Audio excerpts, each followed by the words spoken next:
Okay အားလုံးပဲမင်္ဂလာပါဒီနေ့မှာတော့ကျွန်တော်တို့ CV ဖောက်တစ်ခုကို professional ဆန်ဆန်ဘယ်လိုရေးရမလဲဆိုတဲ့အကြောင်းကိုကျွန်တော်ပြောပြပေးသွားမှာဖြစ်ပါတယ် ATS friendly ဖြစ်တဲ့ CV ဖောက်တစ်ခုကိုဘယ်လိုမျိုး free resource တွေကနေရေးမလဲပြီးတော့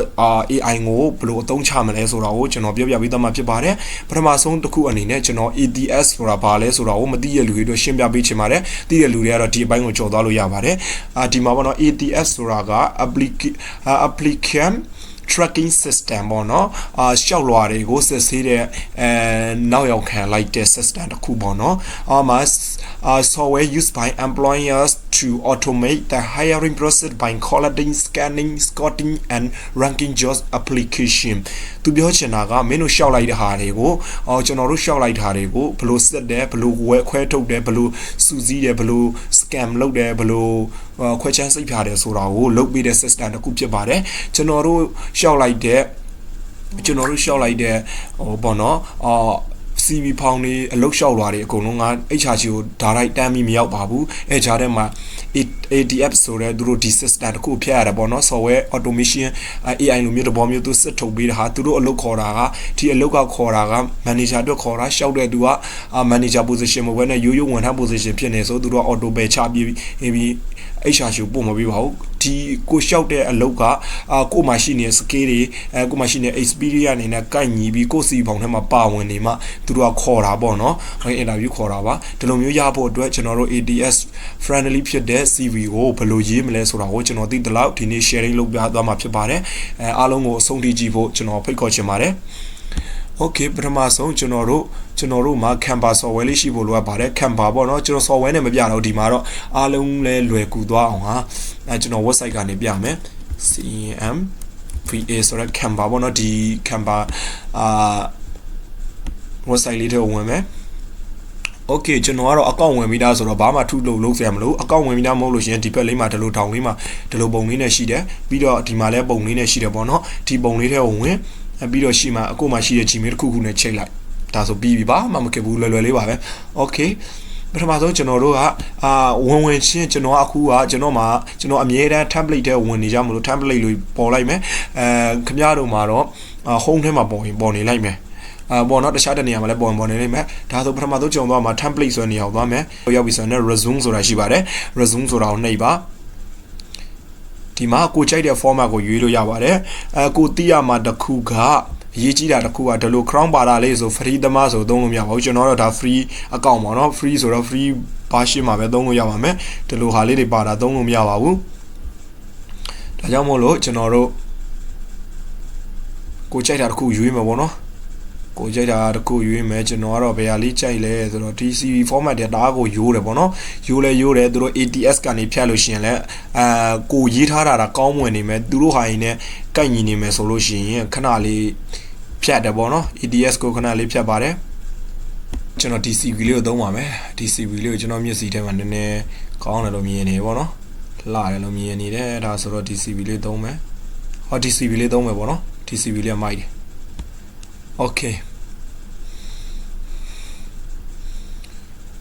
Okay TCV format လေးကတော့တော်တော်လေးမိုက်တယ်ပေါ့နော်မိုက်တယ်ဒီမှာသူပါတဲ့နာရီလည်းပါတယ်ဒီမှာဒီလိုလေးပါတယ်ပေါ့နော် Okay CV format ကတော့ကိုကြိုက်တာသုံးလို့ရပါတယ်အထူးကတော့ကိစ္စမရှိပါဘူးဒီမှာကျွန်တော်တို့ပထမဆုံးကျွန်တော်တို့ဘာမှမလုပ်ခင်အရင်လောက်ထားမှာတခုကကျွန်တော်တို့ရဲ့ပုံကြီးကိုထည့်ပါမယ်ကျွန်တော်တို့ရဲ့ professional ဆန်တဲ့ပုံကိုထည့်မယ်ဒါ professional ဆန်တဲ့ပုံတွေဘယ်လိုလုပ်ရလဲဆိုတာလဲကျွန်တော်ထားပြီးပြောပြပေးသွားမှာဖြစ်ပါတယ်ဒါလည်းလွယ်တယ်ပေါ့နော်အဓိကတော့ AI ကဆို AI နဲ့လုပ်လိုက်တာပဲကျွန်တော်ကတော့ Okay ဒီလိုထည့်လိုက်ပြီဒီလိုမျိုးကိုကတခါတည်းယူလို့မရဘူးဆိုရင်ဒီမှာ upload ဆိုတာလေးရှိတယ် upload ဆိုတာလေးကိုနှိပ်လိုက် upload ဆိုတာလေးကိုနှိပ်လိုက်မယ်ပြီးရင်ဒီမှာကိုကြိုက်တဲ့ file ထည့်လိုက်ပေါ့နော်ဖုန်းနဲ့ laptop computer နဲ့အတူတူပါပဲ Okay ဟုတ်ပြီကျွန်တော်ဒီမှာပုံလဲရပြီပေါ့နော်ပုံရပြီဆိုအရင်ဆုံးဘာလုပ်မလဲဆိုတော့ကျွန်တော်တို့နာမည်ကိုရင်ချိန်မယ်ပေါ့နော်နာမည်ကဒီလိုကြီးအကြီးဖြစ်နေဖို့လိုတယ်အဓိကတော့နာမည်အဓိကအကျိုးကြီးအကြီးဖြစ်နေဖို့လိုတယ် Okay ကျွန်တော်နာမည်ရေးလိုက်မယ် Okay ဟုတ်ပြီဒီမှာကျွန်တော် marketing manager ဆိုတဲ့နေရာမှာကျွန်တော်မပြင်တော့ဘူးကျွန်တော် marketing manager တယောက်အတွက်ကျွန်တော်ရေးလိုက်တော့မယ်ကျွန်တော်ဒီကတော့ဒါကျွန်တော်ပုံပြတာဗောနော်ကျွန်တော် marketing လဲဘာမှလဲကျွန်တော်နားမလည်ပါဘူးဒါဥပမာတစ်ခုအနေနဲ့ပြတာဗောနော်ဒါအကြောင်းမို့လို့ကိုကတော့ professional ကို professional ရတခုဆိုရင်ပြောင်းပြီးရေးလို့ရတယ်ကြိုက်တယ်လို့ရေးခိုင်းလို့ရေးလို့ရတယ်ပေါ့နော်ဘာမှ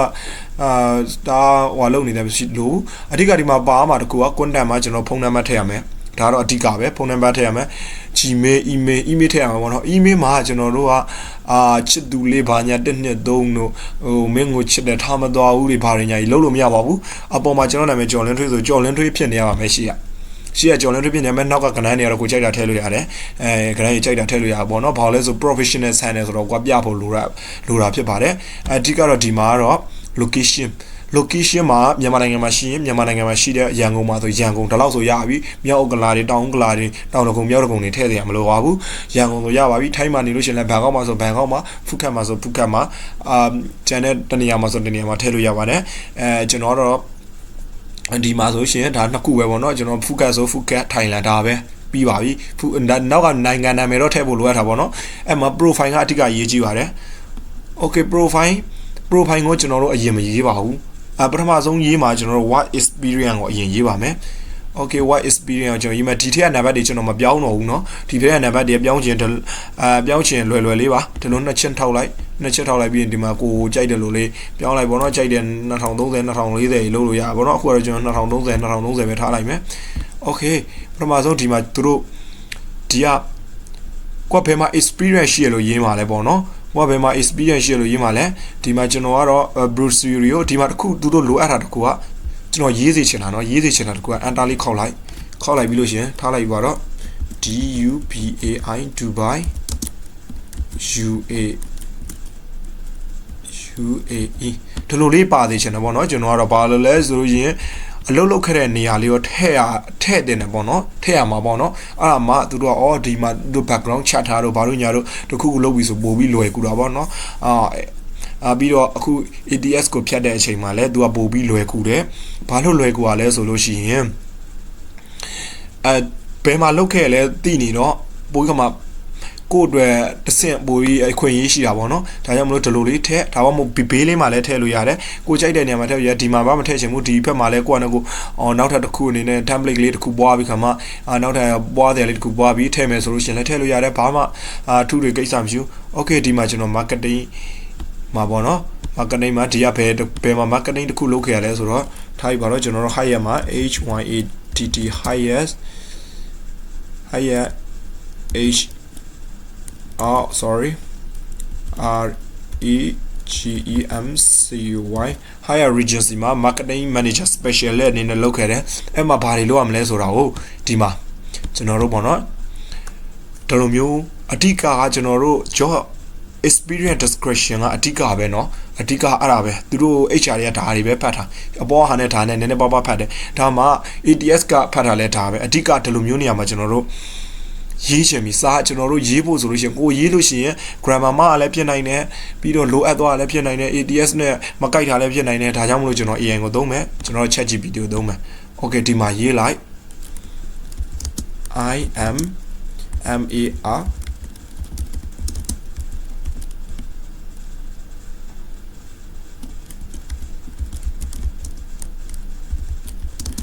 am marketing specialist ပေါ့နော်at higher regency Dubai ပေါ့နော်မြို့လေးရောထည့်မှာပေါ့နော် regency တွေအများကြီးso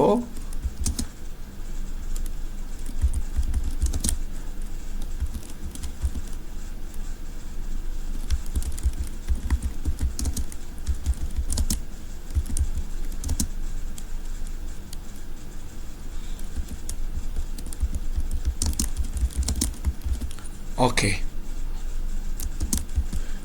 for STRONG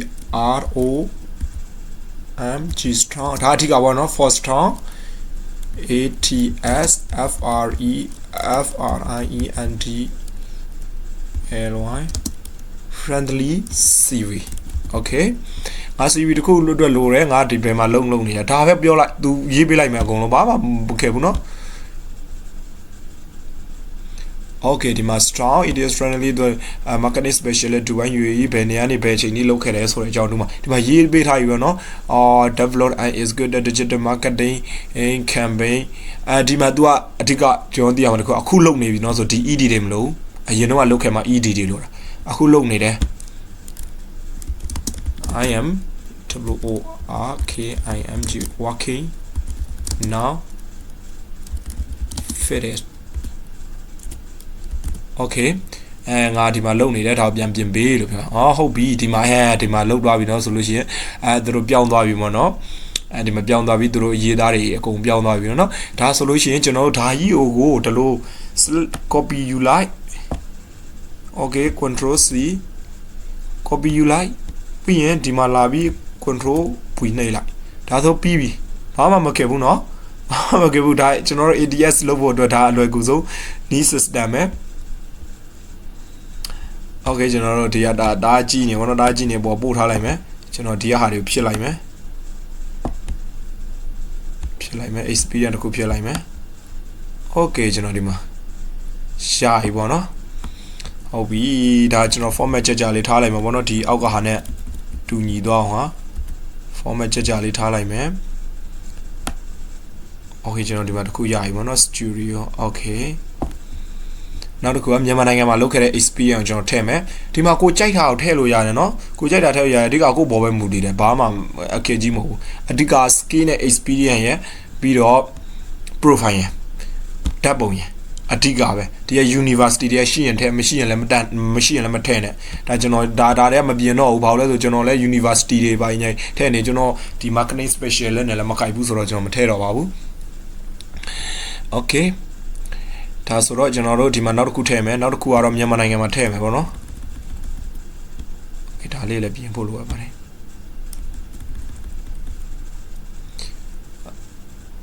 ဒီလိုလေးဒါလေးတွေထည့်အောင်မှဆိုထည့်ပေါ့နော်ကျွန်တော်ကတော့ထည့်တော့ပါဘူးဒါကြီး။ဒါကြီးရှုပ်တယ်ပေါ့နော်။ဒါဆိုလုံလောက်ပါပြီ။ Okay ကျွန်တော်တို့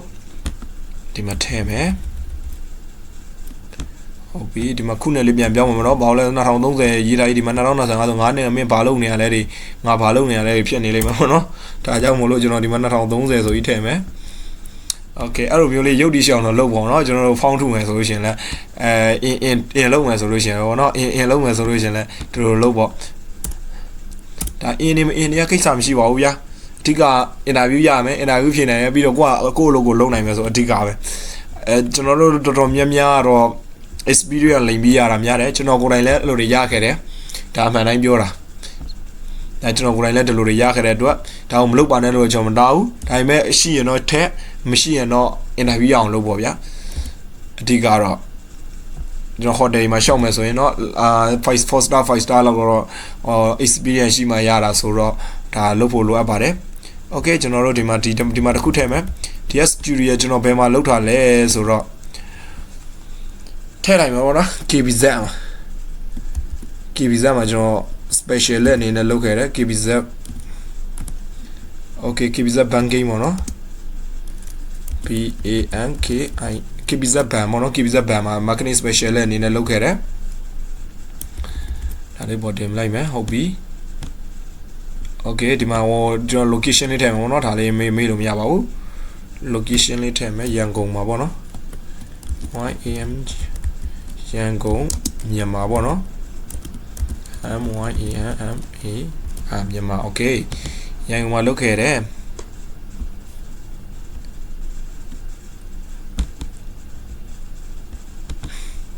okay ကျွန်တော်တို့ဒါကိုကျွန်တော်တို့ ChatGPT ထဲသွားမယ်ပြီးရင်ဒီမှာကျွန်တော်တို့လုပ်ခဲ့တဲ့အရာတိုင်းဒီအောက် copy ကူးလိုက်မယ်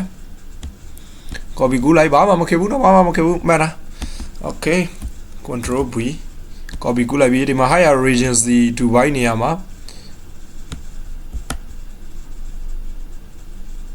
Dubai နေရာမှာ KBZ BANK ban YAMGOM ရန်ကုန် okay ထည့်လိုက်ပြီအဲ့ဒါဆိုရင်သူထုတ်ပေးလိုက်မယ်ဒီတစ်ခုမရဘူးအဆင်မပြေဘူးဆိုတော့နောက်တစ်ခုစီဖောင်ပြန်ရေးဘာမှမခဲ့ဘူးကျွန်တော်လည်းဒီလိုလွဲရေးခဲ့တာပြီးရင်ဒီမှာကျွန်တော်လုပ်လိုက်I watch RKED ငါလုတ်ခဲ့တာပြီးခဲ့ပြီ okay ပြန်ပြင်ပေးဘာလို့လဲဆိုသူဒီမှာဘာ1နေနဲ့ရေးထားပါတော့ဘာ1နေနဲ့ဆိုအခုလုံနေနဲ့ထည့်နေမှာဆိုတော့ဒါကြောင့်မလို့ဒီမှာ plan and is good to integrate meeting campaign into the promo van game product ဘာညာကွတ်သူအကုန်ရေးပေးတယ် ကိုရေးပြီးတော့ကျွန်တော် copy ကူးလိုက်မယ်ဒါအလွယ်ဆုံးနည်းရေးပြတာဖြစ်ပါတယ်ဒါအလွယ်ဆုံးနည်းရေးပြပါเนาะဒါမကြိုက်ဘူးဆိုရင်ကိုကြိုက်တာကိုမကြိုက်တာပြီးကိုကြိုက်တာထက်ဒါကတော့ရှင်းရှင်းလေးပဲသူတို့job description တော့မှာဘာတွေပါတယ်အဲ့ဒါပါတာကိုလည်း copy ယူပြီးရင် ChatGPT တော့ထည့်ပြီးဒါတွေပါတယ်နောက်တိုင်းနဲ့ကြိုက်မှာ ATS ဖြစ်မှာငါ့ကိုရေးပေးပါလို့ပြော ChatGPT ရေးပေးလိုက်မယ် okay ဒီမှာကျွန်တော်များလို့you know ဆိုတော့เนาะအဲ့လိုကြီးကျွန်တော်မထည့်တော့ဘူးများလို့ကျွန်တော်ဖြစ်လိုက်မယ်ဒါတွေကို okay ဒါကျွန်တော်ဒီလိုလုပ်လိုက်မယ်ဒီလိုလုပ်ပြီးရင်ကျွန်တော် group တစ်ခုဖွဲ့ထားလိုက်မယ်ပေါ့နော်သူ group နဲ့သူ group လေးဖွဲ့ထားလိုက်မယ် oh sorry group လေးဖွဲ့ပြီးအပေါ်တင်လိုက်မယ်ဒီလိုပေါ့နော်ဒီလိုမျိုးသူ format ကြလေးထည့်မယ်ပြီးတော့ဒီမှာ reference ဒီမှာကိုထည့်ချင်တာထည့်ပေါ့နော်ကိုတကယ်လုပ်ခဲ့တာဆိုရင် reference ထည့်လို့ရတယ်reference ထည့်ခဲ့တကယ်လုပ်ခဲ့တာမဟုတ်ဘူးဆိုရင်တော့ reference ကြီးဖြောက်ထားလိုက်ပေါ့နော်ဘာမှလည်းမတူးမှလည်းမတောင်းပါဘူးတော်တော်များများတော့ background ချက်တာနဲပါတယ်အဓိက higher position တွေအတွက်ပဲပေါ့နော် so နောက်ဆုံးတော့ကျွန်တော် profile ရေးရတာ profile ကအဓိကပဲ okay can we give me PR for profile ပေါ့နော် for PROFILE for profile ATS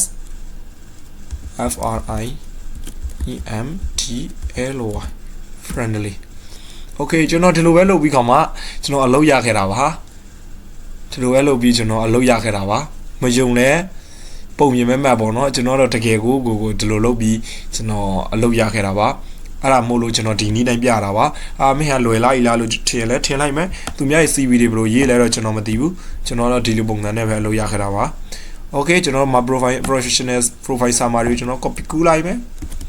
okay copy ကူးရင်ကျွန်တော်တို့ဒီမှာသွားထည့်မယ်ပေါ့နော် okay မရပါပြီဒါပဲပေါ့နော်okay ဒါ profile summary ပြီးပြီကျွန်တော်အလုပ်ရခဲ့တဲ့ CV ပေါင်းဆိုကျွန်တော်မှန်တိုင်းပြောကျွန်တော်ဖတ်တော့မဖတ်ခဲ့ဘူးပေါ့နော်ဖတ်တော့ဖတ်ခဲ့တယ်အကုန်လုံးပြီးအောင်မဖတ်ခဲ့ဘူးဘာတွေရေးထားမှန်းတော့မသိဘူးပေါ့နော်အထက်မှာဒါကျွန်တော်ကတော့ဘလို့ပဲသူများတွေဘလို့ပဲထင်အဓိကတော့ဖတ်တော့ဖတ်ခဲ့တယ်ပေါ့နော်ဘာတွေရေးထားမှန်းသိချာမမှတ်မိတော့ဘူးကျွန်တော်ရေးတာတော့ရေးထားတယ်ကျွန်တော်ရဲ့ experience တွေသူအမွှင့်တင်ပြီးရေးပေးထားတာပေါ့နော် AI ကအဲ့ဒါတွေရေးထားတာဆိုတော့ဘာဖြစ်ပါဒီကအလုပ်ရဖို့ပဲလေဟုတ်တယ်မလားအလုပ်ရောက်လို့ရှိရင်ကျွန်တော်တို့အလုပ်နဲ့အဆင်ပြေနေဖို့ပဲအဓိကဒီမှာဘာလုပ်ခဲ့တယ်ဘာဖြစ်ခဲ့တယ်ဆိုတော့အဓိကပါမဟုတ်တာโอเคဒီမှာပြီးတော့ကျွန်တော်နောက်ထပ်တစ်ခုတီးရမှာကစကေးဖြစ်ပါတယ်စကေးတွေကိုဆန့်ရင်ဆန့်တလောက်ထဲပါစကေးတွေကိုဆန့်တလောက်ထဲပါโอเค give me scale ပေါ့နော် give me scale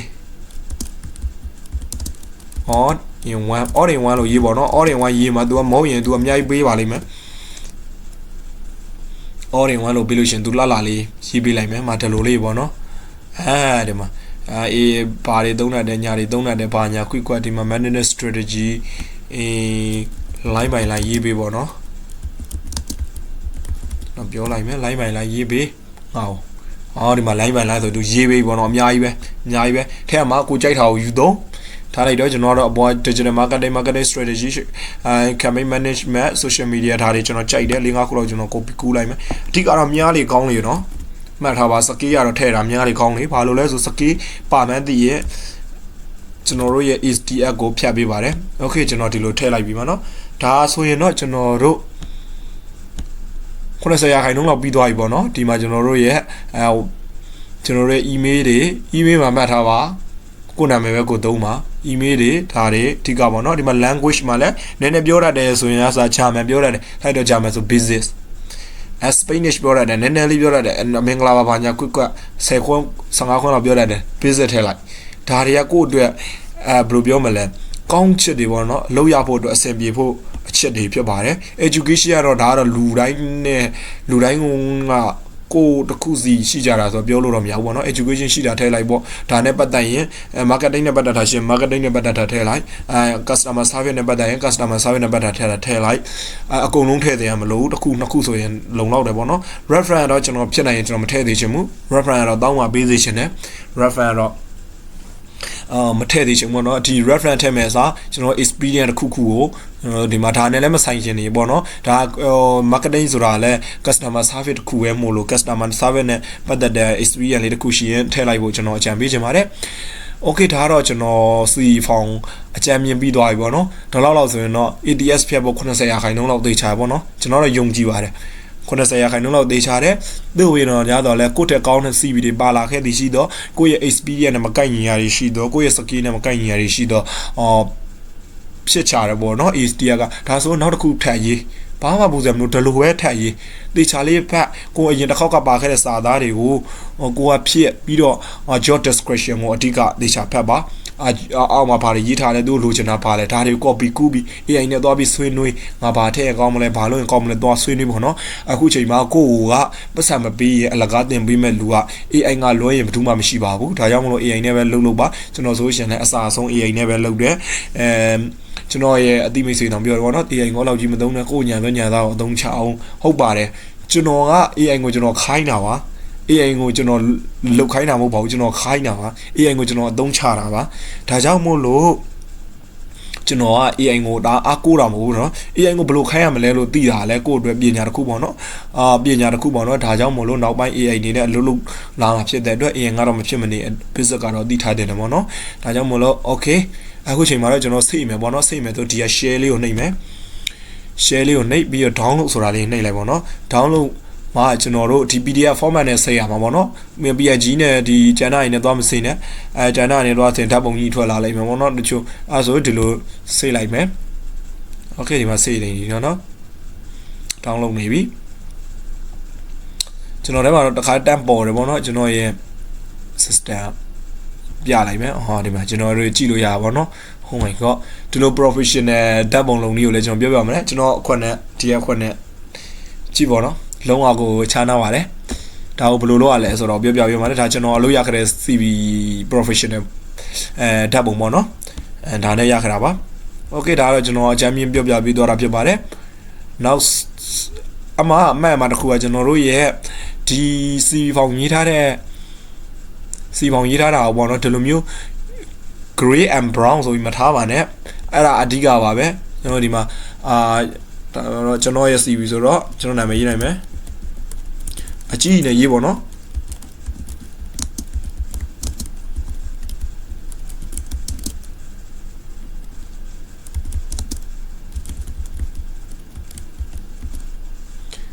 sorry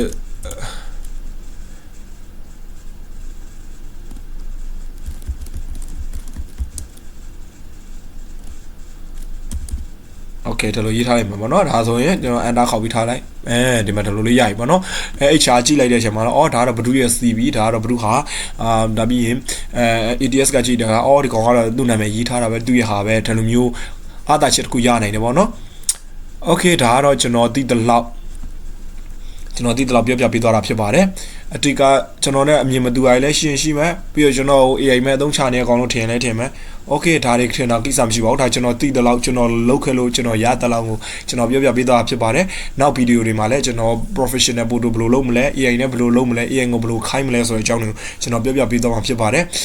ဗီဒီယိုလေးကိုအဆုံးထိကြည့်ပြီးတော့အားလုံးကိုကျေးဇူးတင်ပါတယ်ကျွန်တော်ရဲ့ channel လေးကိုလည်း subscribe လုပ်ပေးထားခဲ့ကြပါဦးကျွန်တော်အလုံးနဲ့ပတ်သက်တဲ့အကြောင်းအရာတွေဒါမျိုးနည်းပညာနဲ့ပတ်သက်တဲ့အကြောင်းအရာတွေကျွန်တော်သင်ပြပေးသွားမှာဖြစ်ပါတယ်ကျွန်တော်သိတဲ့လောက်ပြောပြပေးသွားမှာဖြစ်ပါတယ်ဟုတ်ကဲ့အားလုံးကိုကျေးဇူးတင်ပါတယ်နောက်ဗီဒီယိုမှာဆုံတွေ့ကြပါမယ် bye bye